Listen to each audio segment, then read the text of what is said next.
시간 이사야 36장의 말씀을 함께 상고하고 기도하려고 합니다. 오늘 말씀을 통해서 침묵이 능력이다, 그런 제목으로 은혜를 나누려고 합니다. 이제 36장에 들어오면 36장부터 39장까지는 히스기야 왕이 다스리던 때의 한 사건을 우리에게 소개해 주고 있습니다. 이것은 역사적인 어떤 그런 사건을 지금까지 하나님께서 이사야를 통해서 말씀하신 그 말씀에 이제 지금까지 예언적인 말씀이었다면 36장부터 39장까지는 역사적인 어떤 사건을 기록하고 있습니다. 왜 이런 사건을 중간에 한가운데 끼워 넣었을까? 어떤 학자들은 후대에 그냥 끼워 넣은 거다, 원래는 없었는데 뭐 이렇게 저렇게 또 해석을 하고 성경을 분석을 하려고 합니다. 그러나 중요한 것은 성경에 이 사건이 기록되어 있다는 것은 분명한 메시지가 있는 것이거든요. 또 하나님의 의미가 있는 것입니다. 그렇게 보면 이제 우리가 한 장 매주 살펴보겠지만 지금까지 하나님이 말씀하신 여러 가지 내용들이 있습니다. 이 하나님의 말씀이 역사적으로 어떻게 성취되었고 이루어졌고 또 하나님의 말씀대로 살았을 때는 어떤 역사가 일어났으며 반대로 하나님의 말씀과 상관없이 살 때는 비록 히스기야 왕같이 뛰어난 믿음을 가지고 있는 그런 왕일지라도 하나님이 책망하시고 심판한다는 것을 역사적인 실제를 가지고 우리에게 소개해 주고 있다는 것입니다. 그렇게 보면 오늘 이 사건을 통해서 지금까지 우리가 하나님의 말씀을 받고 또 말씀을 이해했던 것을 이제는 실질적으로 우리가 어떻게 우리 삶에 적용을 해야 될까, 이제 실질적인 그런 부분을 이제 다루고 있다 하는 것을 참고로 하시고, 자 36장에 보면 1절에 히스기야 왕 14년에 아수르 왕 산헤립이 올라와서 유다의 모든 경관성을 쳐서 취하니라. 이제 아수르가 북이스라엘을 점령한 아수르가 남쪽 유다를 이제 빼앗으려고 전쟁을 일으켰습니다. 자, 이랬을 때에 2절에 아수르 왕이 장군을 히스기야 왕 유다로 보냅니다. 랍사게라고 하는 그런 장군을 이제 보내는 거죠. 처음부터 전쟁하는 것이 아니라 이 장군이 예루살렘에 가서 이제 항복해라, 무릎을 꿇어라, 그러면 우리가 용서해 줄 테니까 전쟁하기 전에 먼저 기선을 제압하려고 장군을 보냅니다. 그 4절부터 이제 랍사게가 이제 히스기야 왕과 예루살렘에 있는 사람들에게 장황한 연설을 합니다. 한마디로 얘기하면 너희들이 믿는 하나님 별거 아니라는 거예요. 또 히스기야 왕 말 듣지 말라는 거예요. 빨리 항복하면 살지만 항복하지 않으면 다 죽여버리겠다, 그런 내용들을 쭉 유다의 방언으로, 유다 말로 그렇게 연설을 합니다.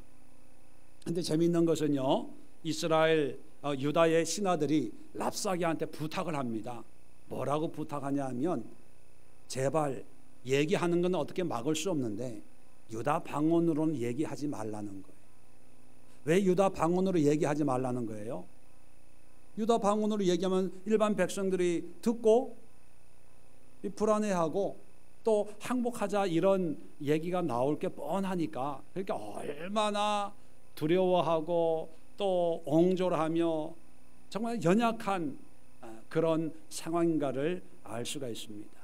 자, 환경적으로 보면 이 전쟁, 군사적으로 봐도 게임이 안 되는 전쟁이거든요. 아수르는 당시에 가장 강대한 나라입니다. 그러나 유다는 내부적으로 여러 가지 전쟁에서 한번 싸워보자 이게 아니라 애굽의 도움을 받자, 화친을 하자, 여러 가지 국론이 분열되어 있는 그런 상황이거든요. 그러니까 이 전쟁할 분위기가 아닌 거죠. 그러니까 랍사게가 하는 얘기를 그저 듣고만 있어야 되는 그런 딱하고 어떤 면에서는 한심하기 짝이 없는 그런 상황이에요. 자, 그런데 20절 36장 20절까지 이제 연설이 끝났습니다. 자, 그랬더니만 21절에 그러나 그들이 잠잠하여 한 말도 대답하지 아니하였으니 이는 왕이 그들에게 명령하여 대답하지 말라 하였음이었더라. 자, 이런 말에 반응하지 말라고 미리 영을 내렸어요. 미리. 자, 여기서 우리가 지금까지 이사야가 우리에게 1장부터 이사야 1장부터 35장까지 말씀한 그런 내용들을 우리가 우리의 삶의 현장에서 어떻게 적용을 해야 될까? 문제 앞에, 어떤 고난 앞에 믿음을 가지고 있는 사람들이 예기치 못한 그런 사건과 사고를 당하게 될 때가 있잖아요. 자, 문제가 없을 때는 하나님 감사해요, 은혜로워요, 하나님을 위해서 예배드리고 기도하고 뭐 다 은혜의 말을 해요.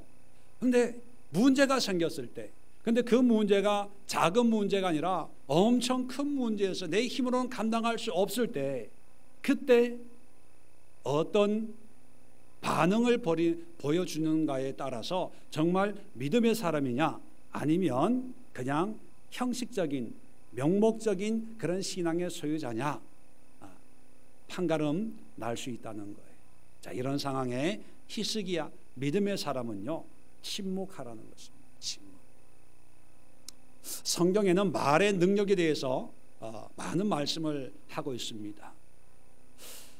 그러나 또 하나 성경은 우리에게 침묵을 가르쳐주고 있습니다. 잠언 17장 27절로 28절에 말을 아끼는 자는 지식이 있고 성품이 냉철한 자는 명철하니 미련한 자라도 잠잠하면 지혜로운 자로 여겨지고 그의 입술을 닫으면 슬기로운 자로 여겨지느니라. 자, 말하는 것도 능력이 있지만 때로는 잠잠한 것도 능력이라는 거예요. 자, 그래서 오늘 이 침묵의 능력, 왜 우리가 문제 앞에서 침묵을 해야 될까? 그리고 침묵의 의미가 뭔가를 우리가 살펴보려고 합니다. 첫 번째, 히스기야는 왜 침묵하라고 미리 얘기를 했을까? 그 이유는요, 문제 해결의 해답을 알기 때문이에요. 해답을 모르니까 사람들에게 물어보는 거예요. 이런 상황에 어떻게 해결해야 됩니까? 당신 같으면 이런 상황을 어떻게 해석합니까? 당신은 저 랍사게의 말을 어떻게 이해합니까? 저 말이 맞는 것 같습니까? 아니면 틀린 것 같습니까? 사람들의 의견을 물어보는 이유는 뭐냐면 해답을 모르기 때문입니다. 자, 그런데 지금까지 이사야 1장부터 35장까지 하나님께서 많은 말씀을 하셨습니다. 자, 그런 말씀 가운데 어떤 문제, 어떤 상황, 어떤 여건, 모양과 모습은 다 다르지만 그 문제를 해결할 수 있는 능력은 애굽에 있다 아니면 하나님께 있다. 예, 하나님께 있다는 거예요. 지금까지 계속해서 말씀한 게 뭡니까? 애굽을 의지하지 말라. 군대를 의지하지 마라. 너희 자신을 의지하지 말라. 오직 만군의 여호와 하나님을 의지해라. 그러면 하나님께서 세우신다. 그루터기 같은 그런 민족을 통해서도 큰 나라를 세우겠다고 끊임없이 말씀하고 있잖아요. 자, 하나님이 이제 테스트하는 거예요. 내가 말한 것을 제대로 이해하고 믿음으로 반응하나 안 하나. 아수르를 통해서 하나님께서 테스트하시는데 이미 히스기야는 그걸 알고 부하들에게, 백성들에게 반응하지 말라는 거예요. 이것은 그의 말을 들으면 안 된다는 것이 아니라 한마디라도 말하면 안 된다는 그런 이유 때문이 아니라 이미 히스기야의 마음에는 해답을 알고 있는 거예요. 정답이 있기 때문에 누가 1번이 답이다, 2번이 답이다, 3번이 답이다 해도 그게 흔들리지 않는 거예요. 여러분 기억나세요? 학교 다닐 때 중간고사, 기말고사 시간 끝나면 10분 쉬는 시간에 여러 가지 학설이 난무합니다. 정답이 1번이 맞네, 2번이 맞네, 3번이.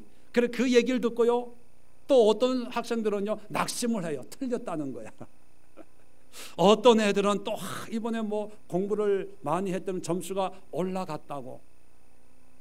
그런데 진짜 공부 잘하는 애들은요 별로 관심이 없어요.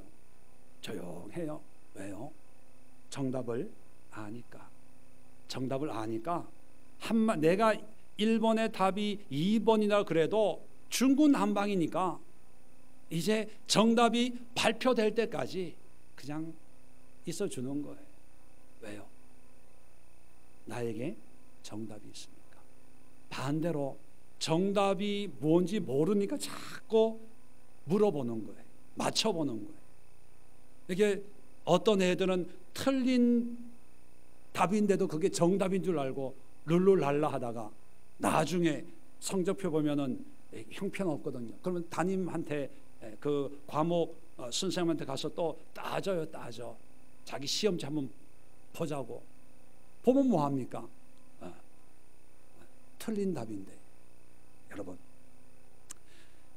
이스라엘 백성들이 출애굽할 때 홍해가 가로막혀 있었습니다. 자, 홍해가 가로막혀 있고 뒤에는 애국 군대가 올 때 이스라엘 백성들은 어떤 반응을 보입니까? 모세를 향해서 원망합니다. 애굽에 묘지가 없어서 우리를 이쪽으로 와가지고 홍해에다가 죽이려고 끌고 왔냐, 별 얘기를 다 하는 거예요. 자, 그럴 때 모세가 한마디 합니다. 14장 14절에 여호와께서 너희를 위하여 싸우시리니 너희는 가만히 있을지니라. 여러분, 정답을 알면 아무리 세상에 요동치고 사람들이 이렇다 저렇다 해도요 요동할 필요가 없어요. 왜? 내 안에 정답이 있으니까. 그래서 히스기야는 미리 아무 말 하지 마라, 그렇게 얘기하는 거예요. 예수님께서도 빌라도 앞에 잡혀 신문 받을 때 네가 유대의 왕이냐 물어봅니다. 그럴 때 예수님은 잠잠히 있습니다. 그런데 사람들이 의아해 생각했어요. 왜냐하면 보통 살인죄로 고발을 하면 살려고 자기 변명을 하잖아요. 그죠? 핑계도 대고 누구 때문에 하다못해 뭐 아닌 것도 기라 그러고 긴 것도 아니라고 뭔가 자기를 변명을 해서 그 형벌에서 벗어나려고 하는 것이 일반적인 모양인데, 그런데 예수님은 한마디도 안 하는 거예요. 빌라도도 오히려 이상하게 여겼다, 그렇게 성경은 마태복음 27장 12절로 14절에 기록되어 있습니다. 왜 잠잠했을까요? 해답을 알고 있으니까. 십자가. 여러분, 이 시대에 많은 문제들이 있습니다. 그죠? 뉴스를 보면 뭐 뜨거운 여름부터 시작해서 경제가 어렵다, 하다못해 전기값 문제까지 별 얘기가 다 나와. 사람들 만나면 별 얘기를 다 해요. 휴가 때 뭐 가족들 만나면 뭐 세계 정치부터 시작해서 뭐 국내 문제, 가정의 문제까지 다. 뭐 친교상 교제하기 위해서 대화하는 거는 좋지만 거기에 뭐 논쟁을 하고 뭐 따지고 그럴 필요가 없다는 거예요. 왜요? 우리에게는 정답이 있습니다. 하나님이 모든 걸 주관하신다는 거예요. 그러니까 정답이 있기 때문에 우리는 침묵할 수 있습니다. 그러나 그 침묵은 몰라서 잠잠한 것이 아니라 알기 때문에 잠잠한 거기 때문에 침묵은 우리에게 능력입니다. 이런 침묵을 사용하십시오. 사람들과 대적하고 싸우고 내 주장을 내세우기보다는 어떤 문제 앞에서는 그냥 잠잠히 하나님이 하시겠지요. 하나님의 때에 하나님의 방법으로 하나님이 역사하셔서 이들로 하여금 세상의 주관자가 여호와 하나님인 것을 알게 하옵소서. 그런 마음으로 잠잠할 필요가 있다는 것입니다. 두 번째 침묵은요, 하나님께 집중하기 위해서입니다. 히스기야가 백성들로 하여금 잠잠해라. 그 랍사게의 말에 반응하지 말라라고 한 것은 뭐냐면 반응하다 보면 거기에 마음과 생각이 빼앗겨 버리게 되지요. 그러니까 우리는 정답을 알고 있는데 그 정답이 하나님입니다. 그렇다면 이 문제를 해결하기 위해서는 정답이신 하나님께 집중하기 위해서는 세상의 소리나 세상의 모습에서 우리의 눈과 귀를 막을 필요가 있는 거예요. 여러분, 기도할 때 기도하기로 결정했다면 어떻게 해야 됩니까? 세상의 소리나 세상의 분주함으로부터 우리의 마음과 생각을 단절시켜야 기도가 집중이 되죠. 그런데 TV 켜놓고 라디오 켜놓고 뭐 음악 켜놓고 기도가 안 되는 거예요. 여러분, 침묵은 뭐냐면 집중하는 것입니다. 하나님께 집중하기 위해서 반응을 안 하는 거예요. 반대로 말씀을 드리면 자꾸 세상에 반응을 하다 보면 집중을 못해요. 낮에는 막 사람들 만나고 TV 보고 뭐 이런 일 저런 일 막 바쁘게 하다가 이제 기도해야지. 여러분, 기도가 잘 안 돼요. 저 같은 경우에도 막 사람 만나고 뭐 하다 보면 기도하려고 딱 자리를 정돈하고 앉잖아요. 그러면 자꾸 잡념이 생겨요. 오늘 만났던 그 사람들이 한 얘기, 또 그런 모습들, 그런 모양들 자꾸 생각이 나서 이 기도가 이게 잘 되질 않아요. 그러다 보면 몇 시간을 애를 쓰고 용을 쓰고 그런 생각들을 다 털어버리고 나야 이제 하나님 앞에 기도가 집중적으로 할 수가 있는 것입니다. 여러분, 문제가 있을 때, 특히 우리 그리스도인들에게 어려움이 있을 때 하나님 앞에 집중할 때는요, 세상으로부터 침묵하셔야 돼요. 여리고성을 무너뜨릴 때 어떤 방법을 썼는지 여러분 아시죠? 물론 하루에 한 바퀴씩, 일곱째 날은 7바퀴 돌았지만 행군할 때 여호수아가 백성들에게 뭐라고 어떻게 행군하라고 명을 내렸습니까? 얘기를 하라 그랬어요? 잠잠하라 그랬어요? 네, 잠잠하라 그랬어요. 왜 잠잠하라고 얘기했을까요? 하루에 한 바퀴 하는데 도는데 재미없잖아요. 그러면 돌면서 이런 얘기 저런 얘기하면 시간이 금방 갈 텐데 왜 잠잠하라고 했을까요? 얘기하라 그러면 좋은 얘기가 나오겠어요? 은혜로운 얘기가 나오겠어요? 네. 처음에는 야, 하나님이 이 땅을 주신데 아마 그렇게 돌았을 게 첫날은, 그죠? 아, 신난다. 이제 하나님 앞에 순종하면 뭐가 일어나도 일어날 거야. 근데 이튿날 돌았어요. 3일째 지금 돌고 있는데, 야, 그때부터, 야, 집사님, 우리가 돈다고 이게 무너질까? 우리가 여리고성 돌다가 우리가 도는 거 아니야? 집사님 생각은 어때? 뭐 어때? 어때? 이게 집중이 안 되는 거예요. 그래서 말하지 말라는 거예요. 말하지 말라는 거예요. 그 말하지 말라는 것은 아무 생각 없이 돌라는 게 아니라 하나님이 이 성을 우리에게 주셨다는 그 말씀을 믿으라는 거예요. 믿고 하나님 앞에 집중하라는 거예요. 그런데 믿지만 집중하지만 말하기 시작하는 순간부터 집중이 안 돼요. 우리가 다 알고 있죠. 경험 많이 하잖아요. 그래서 침묵은 우리에게 능력인 게 뭐냐면 하나님 앞에 집중할 수 있는 시간, 계기를 주는 거예요. 그래서 여러분, 우리가 대화도 하나님이 주신, 언어도 하나님이 주신 귀한 능력입니다. 하나님은 말씀하신 하나님이기 때문에 우리 인간에게 말을 준 거예요.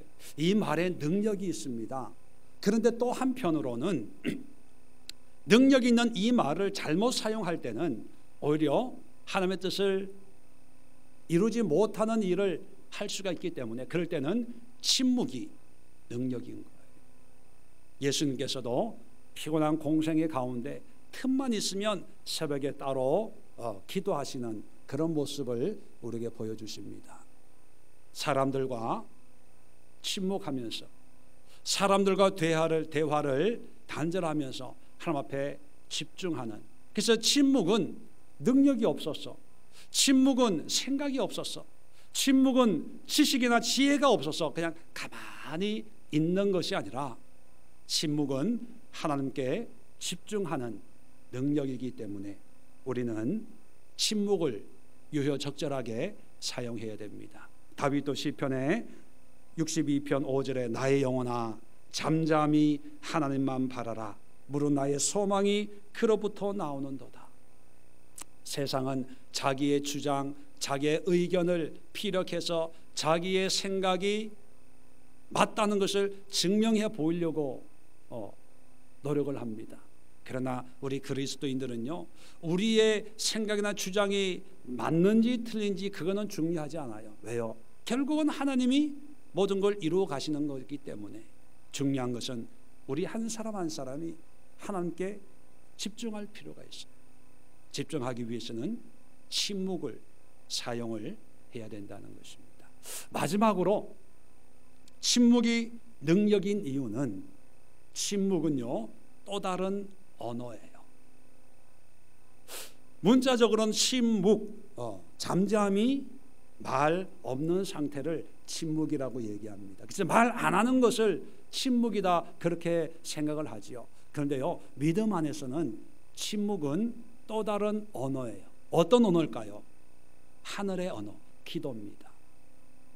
22절에 보면 이제 그 랍삭의 말을 들은 신하들이 이제 히스기야에게 그 말을 전해요.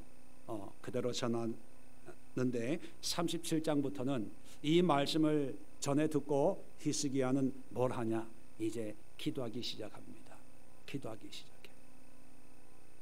그래서 히스기야는 아무 말도 하지 말라라고 미리 영을 내린 것은 이 문제를 기도로 해결해야 된다 그런 마음을 이미 먹은 거예요.